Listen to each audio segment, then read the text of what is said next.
मुकेश चंद्रकार हत्याकांड के चारों आरोपी एसआईटी के गिरफ्त में।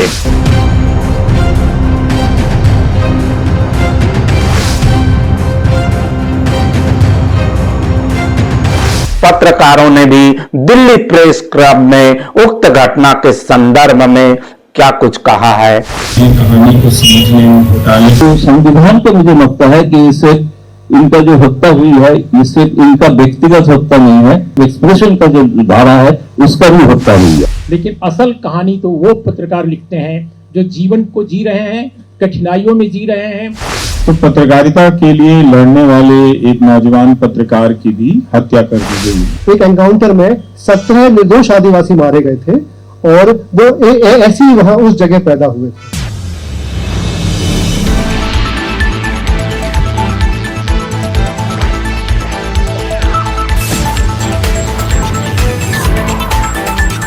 नमस्कार, आप देखना शुरू कर चुके हैं न्यूज आप तक छत्तीसगढ़। मुकेश चंद्रकार हत्याकांड के चारों आरोपी एसआईटी के गिरफ्त में 15 दिनों के लिए न्यायिक रिमांड पर।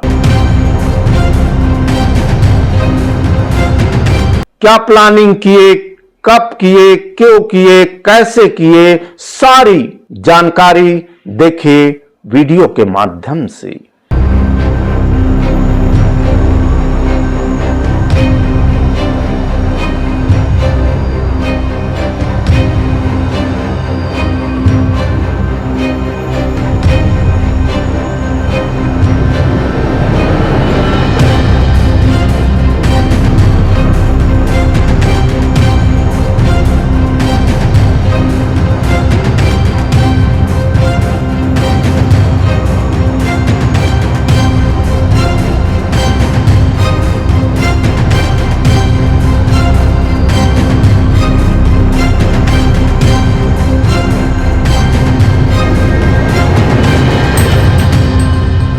बस्तर की खबरों की बात करें तो बस्तर जंक्शन से मुकेश चंद्रकार जो हमारे बीच नहीं रहे और दूसरे बस्तर टॉकिंग के आलोक तिवारी जी जो हमारे सहयोगी, वहां उक्त घटना को लेकर उन्होंने कहा कि मेरे लिए खबर नहीं है।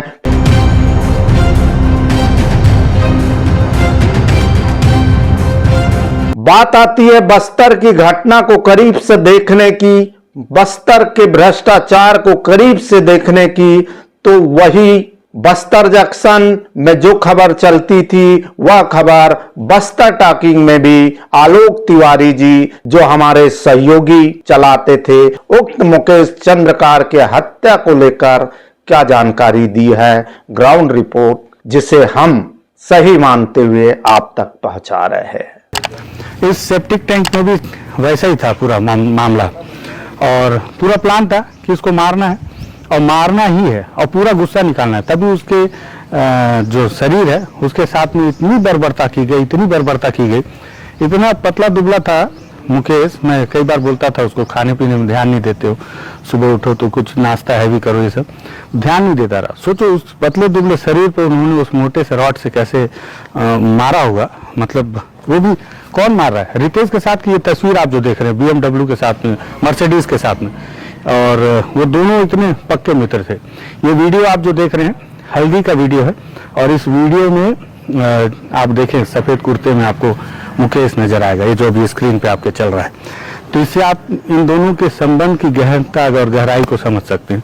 उस पर उसने भरोसा किया। उक्त घटना से छत्तीसगढ़ के बीजापुर ही नहीं पूरे देश दुनिया में यह खबर सुर्खियों में है। इसी घटना को लेकर दिल्ली में प्रेस क्लब में सभी वरिष्ठ जो पत्रकारिता का जुनून रखते हैं और सच्चाई को सामने लाते हैं, ऐसे हमारे वरिष्ठ पत्रकारों ने भी दिल्ली प्रेस क्लब में उक्त घटना के संदर्भ में क्या कुछ कहा है, देखना चाहिए। कहानी को समझने में घोटाले को उजागर करने की जो अनुभव धीरे धीरे। मैं बस्तर गया हूं और मैंने देखा है कि कितना कठिन है वहां पर जीना, तो फिर पत्रकारिता करना कितना कठिन होगा इसकी कल्पना तो आप सब पत्रकार कर सकते हैं। जहां जीना ही कठिन है, किसी भी सामान्य व्यक्ति का, किसी भी आम आदमी का वहां पर पत्रकारिता करना कितना चुनौतीपूर्ण है, ये वाकई इसका एहसास किया जा सकता है अगर हम इसको सोचें। लेकिन कई बार देखते हैं कि हम जो दिल्ली में रहते हैं या मुंबई में रहते हैं जर्नलिस्ट, वो इस बात का एहसास नहीं करते कि जो ग्रास रूट माने जो जमीनी स्तर पर जर्नलिज्म कर रहे हैं उनके सामने क्या मुसीबतें हैं, क्या कठिनाइयां हैं। हम उनको दोयम दर्जे या तीसरी श्रेणी या चौथी श्रेणी का पत्रकार समझते हैं। ये बहुत गलत फहमियाँ हमारे पास हैं, क्योंकि हम अगर देखते हैं कि जो हेलीकॉप्टर पे चढ़ के दूर दराज के इलाकों में पत्रकारिता करने वाले टेलीविजन के पत्रकार हैं, बड़े बड़े नेताओं, बड़े बड़े मंत्रियों और बड़े प्रधानमंत्रियों और तमाम बड़े ओहदेदारों के साथ गलबहियां करते हुए मीठी मीठी अच्छी अच्छी बातें करने वाले लोग हैं, उनको हम समझते हैं कि ये बहुत बड़े पत्रकार हैं। लेकिन असल कहानी तो वो पत्रकार लिखते हैं जो जीवन को जी रहे हैं, कठिनाइयों में जी रहे हैं और साथ में साथ समाज और जीवन के बारे में लिख भी रहे हैं। मुझे लगता है मुकेश चंद्राकार इसी तरह के एक बहुत ही महत्वपूर्ण पत्रकार थे। और दूसरी बात दोस्तों, यह भी कई बार गलतफहमी होती है कि जो जमीनी स्तर पर लिख रहे हैं और जो राजधानी में काम कर रहे हैं, बड़े महानगरों में काम कर रहे हैं, दोनों बिल्कुल अलग अलग दुनिया के लोग हैं। ऐसा बिल्कुल नहीं है।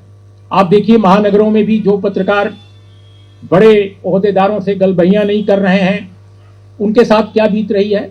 उनकी वेबसाइटें बंद कर दी जा रही हैं, उनके यूट्यूब चैनल को कंट्रोल किया जा रहा है, शैडो बैन लग जा रहे हैं और कई बार बहुत साधारण सी सच्ची कहानियां लिखने पर उनको देशद्रोही तक साबित करने की कोशिश की जा रही है। तो महानगरों की चुनौतियां पत्रकारिता की अलग हैं और जो जमीनी स्तर पर ग्रामीण क्षेत्रों में, आदिवासी क्षेत्रों में काम करने वाले लोग हैं, उनकी चुनौतियां अलग ढंग की हैं। बहुत कठिन वो चुनौतियां हैं, इसमें कोई दो राय नहीं है।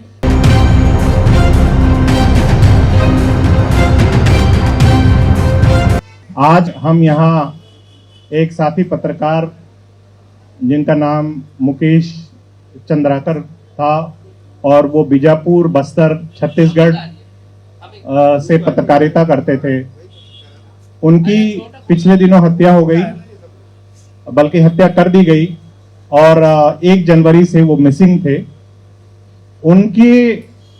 उनको याद करने के लिए और उनको न्याय मिले, इसके लिए आज हम यहाँ जमा हुए हैं।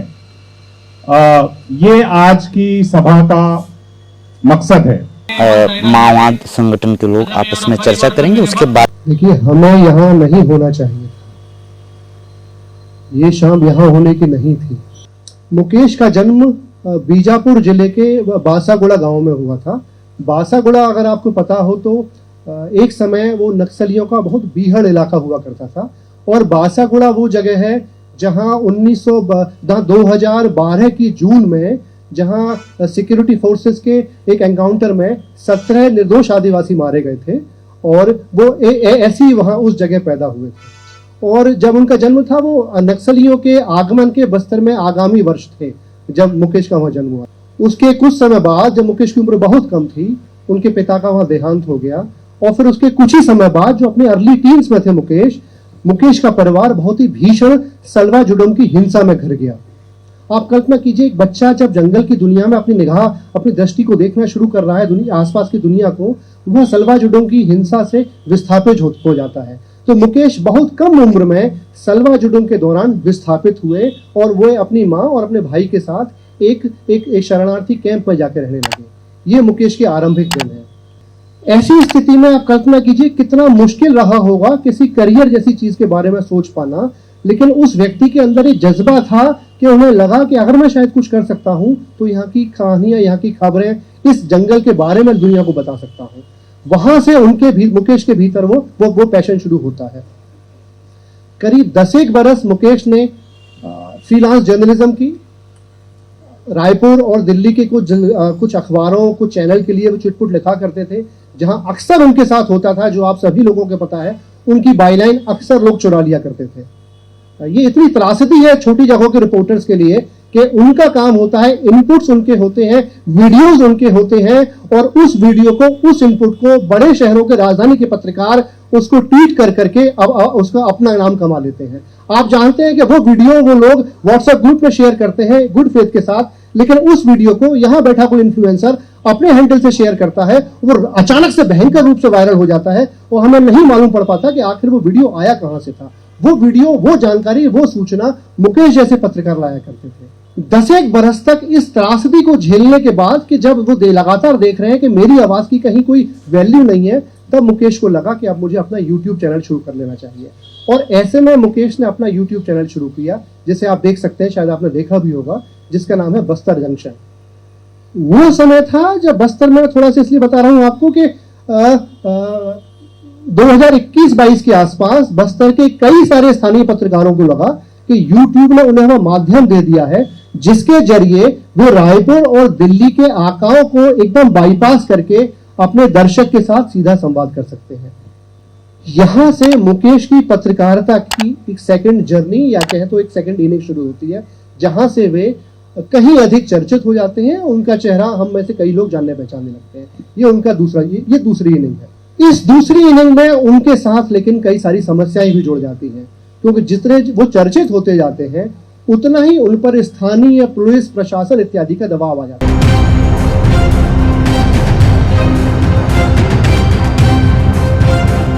आज मैं इस साहब उन्होंने जो बोला उसके साथ एक ही जोड़ना चाहता हूं कि वो एनडीटीवी के लिए भी काम करते थे कि इस तरह का निष्पक्ष पत्रकार का ऊपर ऐसे हमला होते रहेंगे, हम सिर्फ एक शोक सभा करेंगे, इसी में हमको लिमिटेड नहीं होना चाहिए। इसके बारे में सब मिलके हमें सोचना चाहिए आगे हम कैसे बढ़ेंगे, कैसे सरकार को जो अकाउंटेबिलिटी पत्रकार के ऊपर, कारण भारत का जो संविधान है उसमें आप सबको पता ही है कि 19(1)(a) clause gives a right to the people freedom of expression and freedom of speech. तो उसके जो संविधान का मुझे लगता है कि इससे इनका जो हत्या हुई है ये सिर्फ इनका व्यक्तिगत हत्या नहीं है, भारत का संविधान का जो फ्रीडम ऑफ एक्सप्रेशन का जो धारा है उसका भी हत्या हुई है।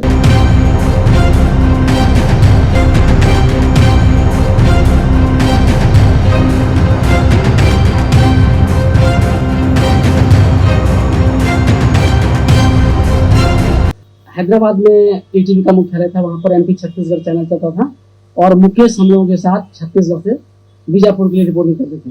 भ्रष्टाचार से लेकर के नक्सलियों के बीच जाकर के या नक्सल हिंसा जब जब होती थी, सबसे पहले वो घटनास्थल पहुंचता था। वहां से वो वीडियो फुटेज जो है उसकी कोशिश होती थी कि सबसे पहले हम अपने चैनल जिस चैनल वो काम कर रहा है, ईटीवी के लिए काम कर रहा था, वहां वो पहुंचा और वो करता था, दिन रात उसके लिए वो लगा रहता था। उसके जैसा जुनूनी पत्रकार मैंने, मतलब बस्तर में बहुत सारे लोग हैं, लेकिन मुकेश जैसा जुनूनी पत्रकार जो है, जो दिन रात कुछ नहीं देखता था, बिहार में जाता था, वहां से स्टोरी करके लाता था और फोन करता था, दादा 3 से 4 दिन मैं जंगल में रहा हूँ, मैंने ये स्टोरी भेजी है। उसने ऐसी स्टोरी भेजी जब एनकाउंटर हो रहा है, फायरिंग हो रही दोनों तरफ से, वहां से वो, मतलब दोनों तरफ से फायरिंग, नक्सलियों और पुलिस के बीच फायरिंग हो रही है, वहां से वो स्टोरी कर करके भेजता था और हम लोग उसको चलाते थे।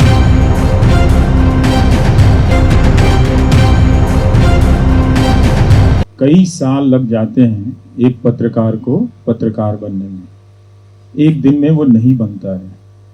कितना उसके भीतर कहानी कहने, कहानी को समझने, घोटाले को उजागर करने के जो अनुभव होते हैं वो धीरे धीरे बनते हैं, धीरे धीरे उसका कौशल आता है, तब वो जाकर पारंगत होता है और बड़े घोटालों को एक्सपोज करना शुरू करता है। तो सिर्फ मुकेश चंद्राकर की हत्या नहीं हुई है, उस कौशल की भी हत्या हुई है। और यहाँ एक तस्वीर है जहाँ वो पत्रकारों की सुरक्षा से के जुड़े सवाल को लेकर आंदोलन में सबसे आगे चल रहा है, बैनर के भी आगे मुट्ठी ताने चल रहा है। तो पत्रकारिता के लिए लड़ने वाले एक नौजवान पत्रकार की भी हत्या कर दी गई है। ये देखना सुखद रहा कि छत्तीसगढ़ के सभी पत्रकार मुकेश चंद्राकर को काफी निकटता से जानते हैं, उसके काम के बारे में, काम को लेकर उससे परिचित हैं। मेरे ही फेसबुक पर कई सारे पत्रकारों ने मुकेश की पुरानी रिपोर्ट को साझा किया, जिससे पता चल रहा था कि उसका काम उस राज्य में कम से कम नोटिस में है। दिल्ली के पत्रकारों से उसका रिश्ता जरूर रहा होगा, लेकिन उसकी पत्रकारिता पर किसी ने सवाल नहीं उठाया है।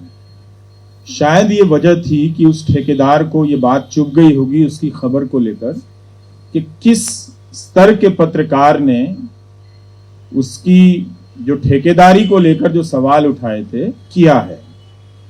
और उसकी हत्या सिर्फ एक पत्रकार की हत्या नहीं है, बल्कि छत्तीसगढ़ में और दूसरे राज्यों में ऐसे चल रहे न जाने कितने ही घोटालों पर पर्दा डाल दिया गया।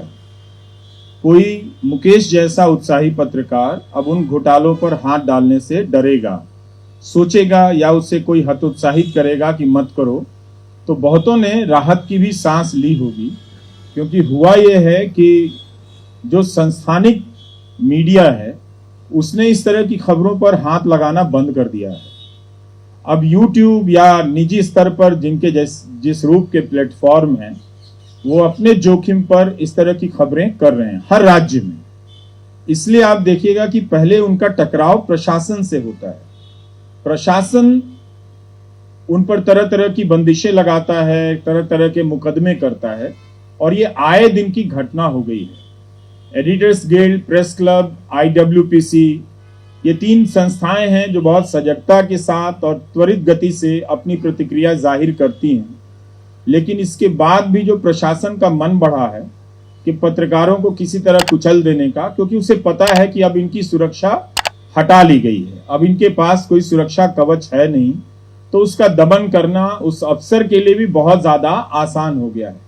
तो ये एक सिस्टम ने भी संकेत कर दिया है कि अब हम पत्रकार को किसी भी प्रकार का अपना सहयोगी मानकर नहीं चलते इस लोकतंत्र की यात्रा में। तो कहीं भी दिल्ली में जैसे उर्मिलेश जी कह रहे थे कि हटाए जा रहे हैं और छोटे जगहों पर मुकदमों में फंसाए जा रहे हैं और मारे जा रहे हैं। इस प्रकार के भ्रष्टाचार को उजागर करने की गलती क्या मुकेश चंद्रकार जैसे और पत्रकारों ने की है? हम आपसे एक राय जानना चाहते हैं कि क्या मुकेश चंद्रकार ने अपनी प्राणों की आहुति देकर एक भ्रष्टाचार को उजागर किया है और उस भ्रष्टाचार में लिप्त लोगों की बहुत लंबी चौड़ी लिस्ट होने की भी संभावना जताई जा रही है। अब देखना है कि वह लिस्ट में किन किन लोगों की शरीक होंगे और किन का सह होगा, यह आने वाला कल बताएगा। बहरहाल यह एक आप सबके लिए सवाल है, जो हमारे दर्शक हैं उनके लिए हम एक सवाल करते हैं, क्या पत्रकार आपके समक्ष ऐसी घटनाओं को उजागर करता है, ऐसे भ्रष्टाचार को उजागर करता है, तो यह उसका गुनाह है, ऐसा करना चाहिए कि नहीं, यह भी एक सवाल है। और यदि पत्रकार ऐसी घटनाओं को उजागर करता है तो सरकार भी उनकी सुरक्षा के संदर्भ में क्यों नहीं सोचती, यह भी सवाल है। ऐसे कई सवालों को जन्म देते हैं मुकेश चंद्रकार की हत्या, और हत्या करने वाला वह बावर्ची से आज अरबों का मालिक बना ठेकेदार सुरेश चंद्रकार। बहरहाल इस वीडियो में इतना ही। ऐसी वीडियो के साथ आपकी सेवा में फिर उपस्थित होंगे, तब तक के लिए हमें इजाजत दीजिए। वीडियो पसंद आए लाइक करें, शेयर करें, कमेंट करें। ऐसी घटनाओं के साथ पुनः उपस्थित होंगे, तब तक के लिए हमें इजाजत दीजिए। मैं जी सुरेश कुमार, न्यूज आप तक छत्तीसगढ़ के लिए नमस्कार, जोहार।